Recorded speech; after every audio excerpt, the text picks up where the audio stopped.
আজি মই এটা কাপকেকৰ ৰেচিপি লৈ আহিছোঁ একেবাৰে সহজ পদ্ধতিত বনোৱা তাৰ কাৰণে মই লৈ লৈছোঁ এটা মিক্সাৰ গ্ৰাইণ্ডাৰ তাতে মই এইখিনি দি দিম ড্ৰাই ইনগ্ৰেডিয়েন্টছখিনি 1 কাপ লৈ লৈছোঁ ময়দা 1 কাপ সুজি 4 টিস্পুন মই লৈ লৈছোঁ মিল্ক পাউডাৰ অকণমান নিমখ দি দিছোঁ এই গোটেইখিনি বস্তু মই একেলগে মাৰি লম হাফ কাপ মই নাৰিকলৰ পাউডাৰ দি দিছোঁ এটা গোটেইখিনি মাৰি ললো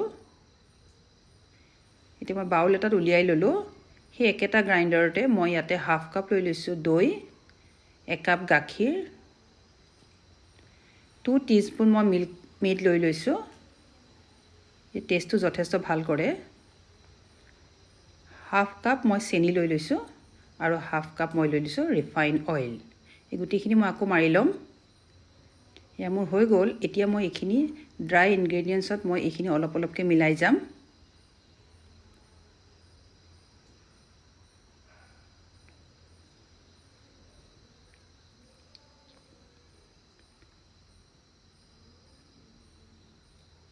এতিয়া মই ইলাইচি পাউডাৰ লৈ লৈছোঁ অকণমান দি দিছোঁ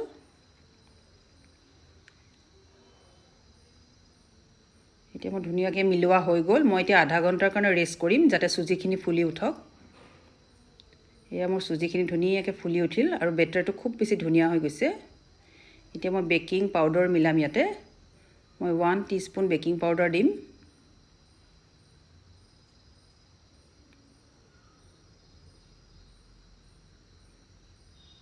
বেকিং সোডা দি দিছোঁ হাফ টিস্পুন ভালদৰে মিলাই লম অকণমান গাখীৰ দি পেলাই এক্টিভেট কৰি লৈছোঁ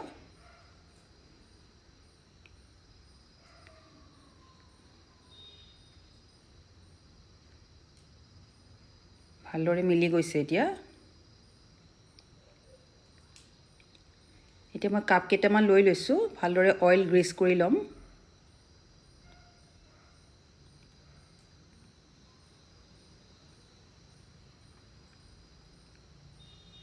এতিয়া মই হাফ কাপ ইয়াতে ভৰাই লম বেটাৰবিলাক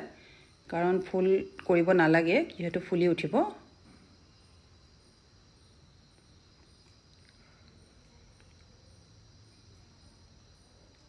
মোৰ হৈ গৈছে গোটেইখিনি ফিল হৈ গ'ল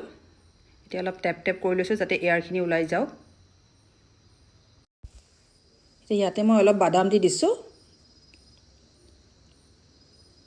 এতিয়া মই 10 মিনিটৰ কাৰণে প্ৰিহিট কৰি থৈছিলোঁ কেৰাহীখন তাতে এখন মই থাল লৈ পেলে ইয়াতে মই এটা কাপ কিটা ইয়াতে মই দি দিম প্ৰায় 40 মিনিটৰ কাৰণে মই ইয়াত বেক কৰিম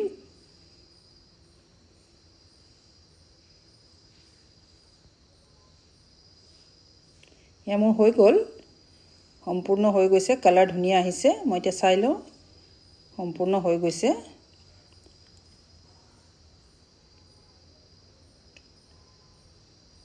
এতিয়া ঠাণ্ডা হৈ গ'ল মই এতিয়া উলিয়াই পেলাই আপোনালোকক দেখুৱাইছোঁ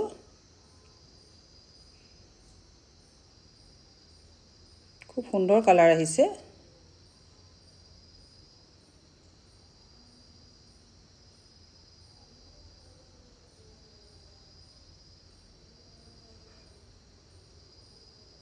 এতিয়া এটা কাটি দেখুৱাইছোঁ মই চাওকচোন ইমান বেছি স্পঞ্জি হৈছে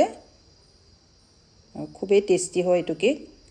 নিশ্চয় বনাই খাব আপোনালোকে ভাল পালে ভিডিঅ'টো লাইক কমেন্ট শেয়াৰ কৰিব সাবস্ক্ৰাইব কৰিব চেনেলটো থ্যাংক ইউ